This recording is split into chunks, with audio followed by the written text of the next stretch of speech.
Hi friends, இன்னைக்கு நம்ம cabbage cutlet எப்படி செய்யலாம் அப்படிங்கறத பார்க்கலாம். அதுக்கு தேவையான ingredients பார்த்துக்கலாம். 1 கப் அளவுக்கு cabbage எடுத்துர்க்கேன். பெரிய ஸ்லைசஸா தான் கட் பண்ணி எடுத்துர்க்கேன். இத நான் நம்ம grind பண்ணி யூஸ் பண்ண போறோம். அடுத்ததா உருளைக்கிழங்கு 1 வேக வச்சு எடுத்துர்க்கேன்.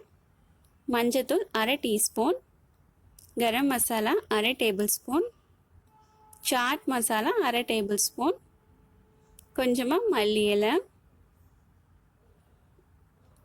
இஞ்சி பூண்டு நல்லா ஃபைனா சாப் பண்ணி 1 டேபிள்ஸ்பூன் அளவுக்கு எடுத்துர்க்கேன். பச்சை மிளகாய் 2 அதையும் நல்லா ஃபைனா சாப் பண்ணி எடுத்துர்க்கேன். உப்பு தேவையான அளவு.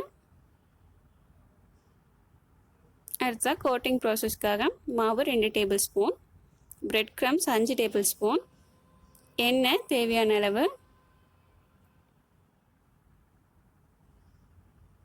இப்போ ஒரு மிக்ஸர் ஜாரில் நம்ம எடுத்து வச்சுருக்க கேபேஜ் போட்டு கொஞ்சம் கொரன்னு அரைச்சி எடுத்துக்கலாம். ரொம்ப ஃபைன் பேஸ்ட் மாதிரி அரைக்கக்கூடாது, சும்மா ஒரு கிரைண்ட் பண்ணினா போதும். என்னதான் ஃபைனாக சாப் பண்ணி போட்டாலுமே அந்த கிரைண்ட் பண்ணி நம்ம போடும்போது இந்த கட்லெட்டோட பைண்டிங்கே கொஞ்சம் டிஃப்ரெண்ட்டாக இருக்கும். இந்த அளவுக்கு கிரைண்ட் பண்ணி எடுத்துக்கலாம். அடுத்ததா ஒரு கடாயில 1 ஸ்பூன் அளவுக்கு எண்ணெய் விட்டுக்கலாம். எண்ணெய் நல்லா ஹீட் ஆனதும் நம்ம கட் பண்ணி எடுத்து வச்சிருக்க இஞ்சி பூண்டு ஆட் பண்ணிக்கலாம். இது நல்லா கோல்டன் ப்ரௌன் கலர்ல ஃப்ரை ஆகணும்.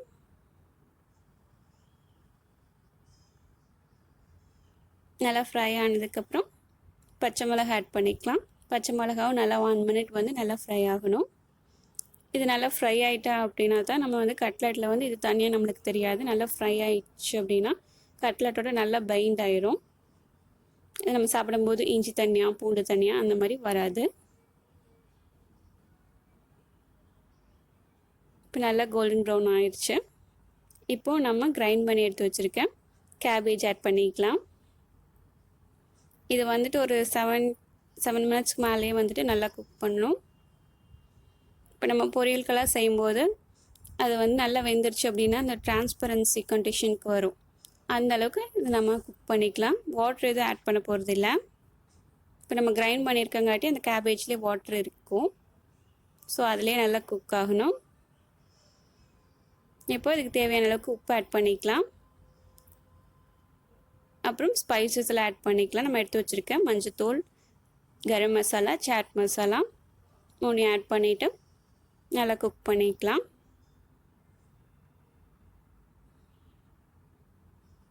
நல்லா மிக்ஸ் பண்ணிவிட்டு நல்லா குக் பண்ணிக்கலாம். அப்போ தான் எல்லாமே ஸ்பைசஸ் எல்லாம் நல்லா பைண்ட் ஆகும்.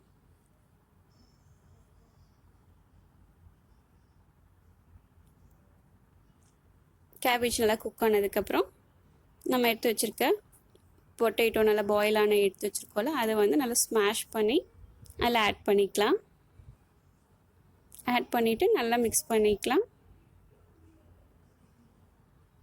அடுத்ததான் மல்லி இலையை போட்டு ரெடி பண்ணிக்கலாம்.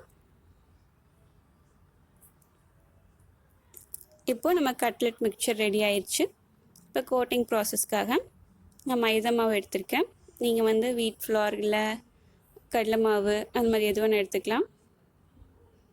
இது நல்லா மிக்ஸ் பண்ணிவிட்டு கொஞ்சமாக தண்ணி விட்டு நல்லா வாட்டரி கன்சிஸ்டன்சிக்கு மிக்ஸ் பண்ணிக்கலாம். லம்ஸ் இல்லாமல் நல்லா ஃபைனாக மிக்ஸ் பண்ணிக்கலாம்.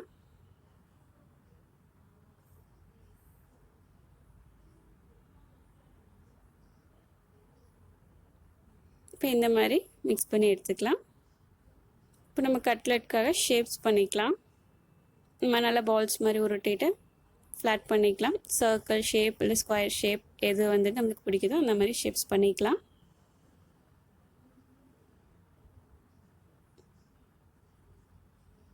நான் ஸ்கொயர் மாதிரி எடுத்திருக்கேன். ஸோ இதே மாதிரி எல்லாத்தையுமே ஷேப்ஸ் பண்ணிக்கிறேன்.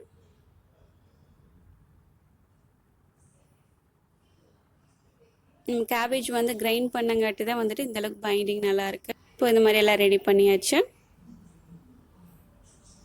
இப்போ இந்த ஃப்ளோர் மிக்சரில் டிப் பண்ணிவிட்டு பிரெட் க்ரம்ஸில் போட்டு நல்லா கோட் பண்ணி எடுத்துக்கலாம். இதே மாதிரி எல்லாத்தையுமே வந்துட்டு ரெடி பண்ணிக்கலாம்.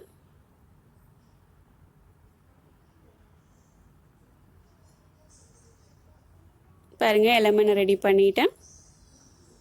இப்போ நம்ம ஃபைனல் ப்ராசஸ்க்கு போயிடலாம். ஃப்ரை பண்ணுறது. பேனில் ஒரு ஷாலோ ஃப்ரை பண்ணுற அளவுக்கு ஆயில் ஆட் பண்ணிக்கலாம். ஆயில் நல்லா ஹீட் ஆனதும் நம்ம ரெடி பண்ணி வச்சுருக்க கட்லெட் போட்டு ஃப்ரை பண்ணிக்கலாம். ஆல்ரெடி வெஜிடபிள்ஸ் எல்லாம் குக்டு தான், ஸோ வந்துட்டு சீக்கிரம் வந்து கோல்டன் ப்ரௌன் ஆயிரும். 1 minute ஃப்ரை பண்ணாவே போதும். 2 சைடும் நல்லா டர்ன் பண்ணி குக் பண்ணிக்கலாம்.